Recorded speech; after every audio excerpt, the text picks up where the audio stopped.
नमस्कार, आदाब, सत श्री अकाल, वेलकम, सुस्वागतम। आप सभी का हार्दिक अभिनंदन है आपके अपने यूट्यूब चैनल हिस्ट्री अड्डा पे।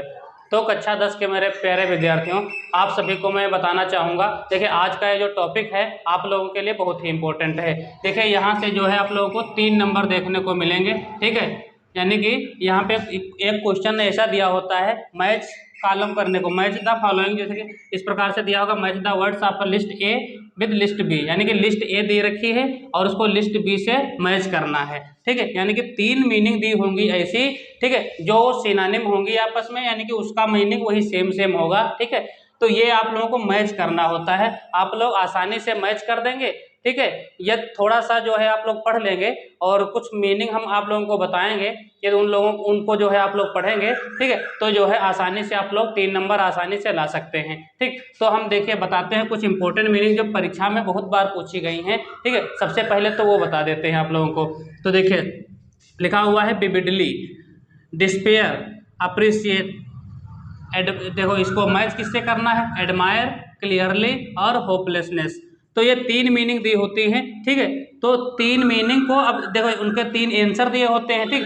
तो उसमें से पहले का कौन सा होगा, दूसरे का कौन सा होगा, तीसरे का कौन सा है, ये आप लोगों को पता लगाना है, ठीक। तो इसका एक देखिए तरीका ये होता है, ठीक है। आप देखो विविडली आपको दिख रहा है, ठीक। तो विविडली में लास्ट में जैसे यल वाई लगा हुआ है तो ये एडवर्ब है ना।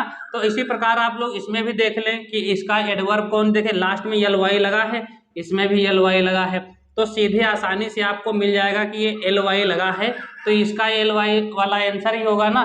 तो ये सीधे इसको इसमें मिला देंगे, ठीक। कुछ करना नहीं, देखिए जुगाड़ आप लोग समझ गए तो आपको आसानी से 3 नंबर मिल जाएंगे, ठीक है। ये मेरा वादा है आप लोगों से। जब एक ये सही हो गया आपको, ठीक है, पता चल गया।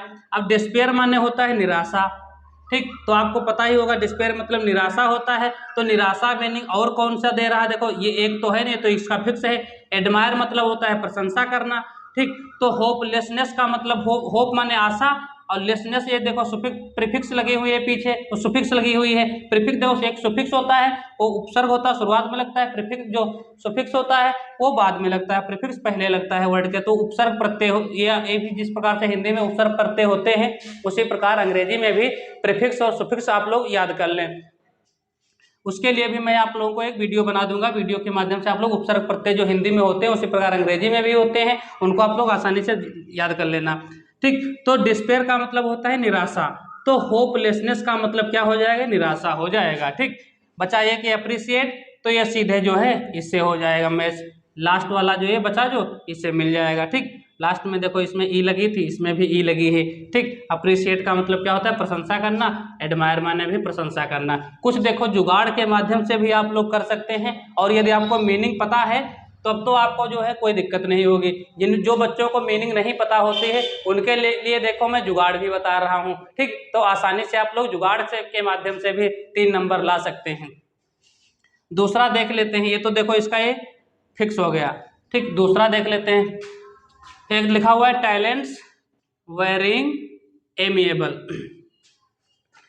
तो देख लेते हैं, देखो इसमें भी देखो जुगाड़ देखो कहाँ काम कर रहा है, ठीक। चेंजिंग लिखा है, ये वेरिंग लिखा तो इसका मिला देंगे चेंजिंग, लास्ट में आईएनजी मिल रहा है, इसमें भी आईएनजी देखो मिल रहा है, ठीक।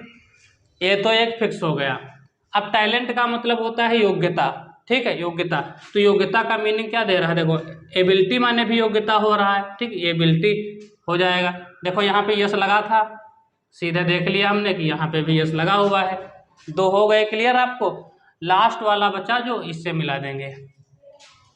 बात समझ में आ रही है आप लोगों को, देखो जुगाड़ काम कर रहा है, ठीक है। यदि आपको मीनिंग नहीं भी पता है तो हमारा बताया हुआ है जुगाड़ आप लोग याद रखेंगे तो आप लोग आसानी से 3 नंबर ले आएंगे।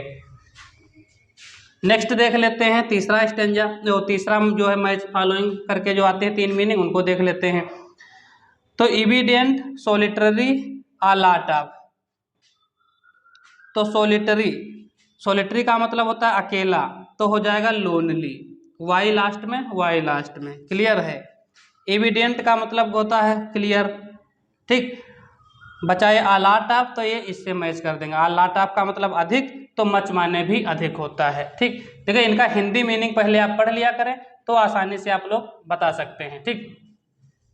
अगला देख लेते हैं, लिखा है ड्रेप्ड, होमेज और है रिलुक्टेंट। तीन मीनिंग देखो दी हुई हैं, ठीक। तो ड्रेप्ड का मतलब, होमेज का मतलब क्या होगा और रिलुक्टेंट का मतलब क्या होगा, ठीक। तो ये इसमें आप लोगों से पूछा गया है। तो देखो सबसे पहले हमने बताया था कि कुछ जुगाड़ होता है, जुगाड़ के माध्यम से आसानी से याद जो है बनाते हैं। देखो ईडी लगा है, ईडी इसमें लगा है, जुगाड़ सब में काम करेगा, बस थोड़ा जुगाड़ आप जान जाइएगा। होमेज लास्ट में देखो ई लगा हुआ है, ट्रिब्यूट हो जाएगा, क्लियर। रिलक्टेंट का मतलब क्या हो जाएगा, अनविलिंग।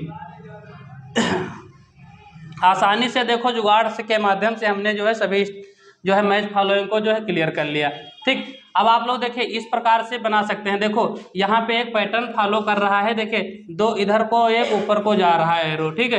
तो ये जो है ज़्यादातर जो है परीक्षा में इस प्रकार से आप आसानी से मैच कर सकते हैं, सीधे बिना देखे सोचे समझे।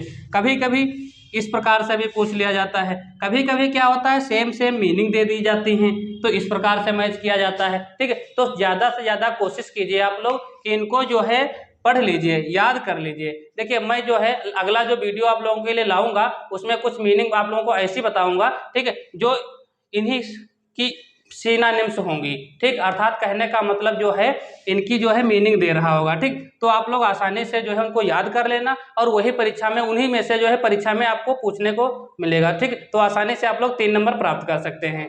धन्यवाद।